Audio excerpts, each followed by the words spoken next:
নমস্কার বন্ধুরা, আমি তনিকা আর আমার চ্যানেলে আপনাদের সবাইকে স্বাগত জানাই। তো আজকে আমি বানাতে চলেছি ডুমুরের তরকারি। আর ডুমুরের এই তরকারিটা থাকলে মাছ মাংস কিছুই কিন্তু আর লাগে না। তো সবার প্রথমে আমি ডুমুরটাকে কাটবো। তো ডুমুরটা কাটার জন্য ডুমুর নিয়ে ডুমুরের এই পিছনের বোটাটাকে কেটে ফেলে দেব।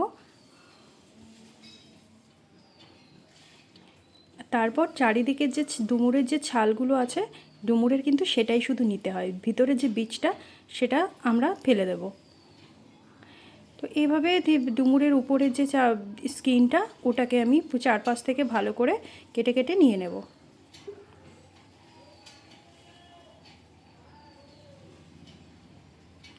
তো এইভাবে আমি সমস্ত ডুমুরগুলোকে কেটে নিয়েছি আর ভালো করে লবণ জল দিয়ে চটকে চটকে ধুয়ে ডুমুরটাকে উঠিয়ে নিয়েছি।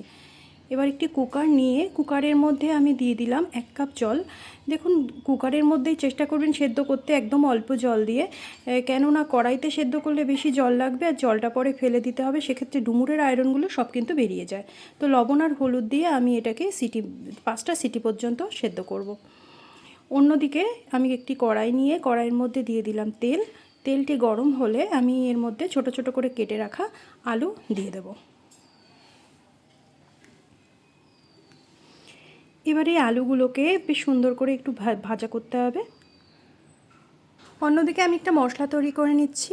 এর জন্য আমি নিয়েছি পেঁয়াজ, রসুন, কিছু কাঁচা লঙ্কা, কিছু শুকনো লঙ্কা, আদা আর টমেটো।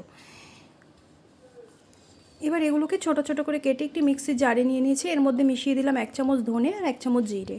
আমি কিন্তু কখনোই কোনো গুঁড়ো মশলা রান্নায় ইউজ করি না, আমি সবসময় গোটা মশলাগুলোকেই মিক্সির জারে করে বেটে নিই। এদিকে দেখুন আলুগুলো আমার ভাজা হয়ে গেছে, আমি এবার আলুগুলোকে উঠিয়ে নেব।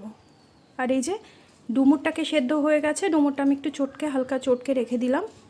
এবার আলুগুলোকে উঠিয়ে নিয়ে সেই কড়াইতে আমি দিয়ে দিলাম গোটা গরম মশলা, 2টো এলাচ, 2 টুকরো দারচিনি আর 2 টুকরো লবঙ্গ, আর তার মধ্যে দিয়ে দিলাম একটা তেজপাতা মাঝখান থেকে ছিঁড়ে। এবার এর মধ্যে 1 চামচ গোটা জিরে আমি সম্বরায় দিয়ে দিলাম। এবার মিক্সিতে যে পেস্টটা আমি তৈরি করে রেখেছিলাম সেই পেস্টটা আমি দিয়ে দিচ্ছি, আর এই পেস্টটা খুব ভালো করে এবার আমাকে কষাতে হবে। বেশ অনেকক্ষণ ধরে মিডিয়াম ফ্লেমে আমি এটাকে কষাবো। দেখুন, এক্ষেত্রে আমি দিয়ে দিলাম লবণ আর হলুদ।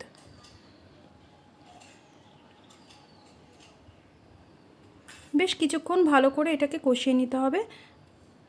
কষিয়ে নেওয়ার পর আমি এর মধ্যে দিয়ে দিলাম টমেটো বাটা। টমেটো বাটা দেওয়ার পর আমি টমেটোর জারে যেটুকু লাগানো ছিল সেটুকু জল দিয়ে আমি ধুয়ে এর মধ্যে দিয়ে দিলাম। মশলা কষাতে কষাতে যখন এমন পর্যায়ে এসে যাবে তখন আমি ভেজে রাখা আলু আর ডুমুর, সেদ্ধ করে রাখা ডুমুরটা মশলার মধ্যে দিয়ে দিচ্ছি। এবার এই সব কিছুকে মশলার সাথে খুব সুন্দর করে কষাতে হবে। বেশ অনেকক্ষণ ধরে এগুলোকে ভালো করে কষিয়ে নিতে হবে। কষাতে কষাতে যখন এখানে এই পর্যায়ে চলে আসবে তখন এর মধ্যে আমি দিয়ে দেব জল।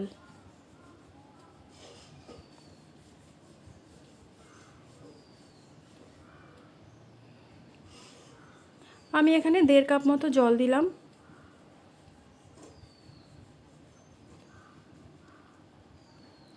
এবার আমি ঢাকনা দিয়ে খুব সুন্দর করে অনেকক্ষণ ধরে পাকাবো। মোটামুটি 10 মিনিট আমি এটাকে রান্না করব।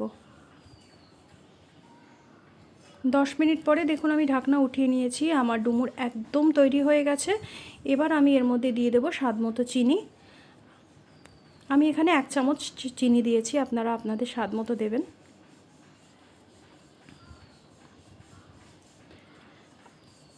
এবার কিছুক্ষণ নাড়িয়ে চাড়িয়ে নিয়ে আমি এর মধ্যে দিয়ে দেব 1 চামচ ঘি।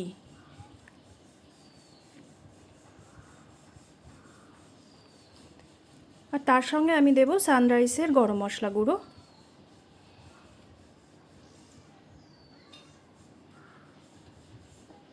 আমি এখানে 1 চামচ মতো গরম মশলা ইউজ করছি। এবার সব কিছুকে নাড়িয়ে চাড়িয়ে বেশ কিছুক্ষণ রান্না করার পরেই তৈরি হয়ে যাবে একদম খুবই সুন্দর টেস্টের একটা ডুমুরের তরকারি। আর আপনারাও এভাবে বানিয়ে নিন, দেখবেন মাছ মাংসর থেকেও অনেক বেশি টেস্টি হয় এই ভিলেজ ফুডগুলো। তো বন্ধুরা, আমার এই রেসিপি ভালো লাগলে আমার চ্যানেলটিকে একটু সাবস্ক্রাইব করে দেবেন। আজকের মতো আমি শেষ করছি, বাই বাই।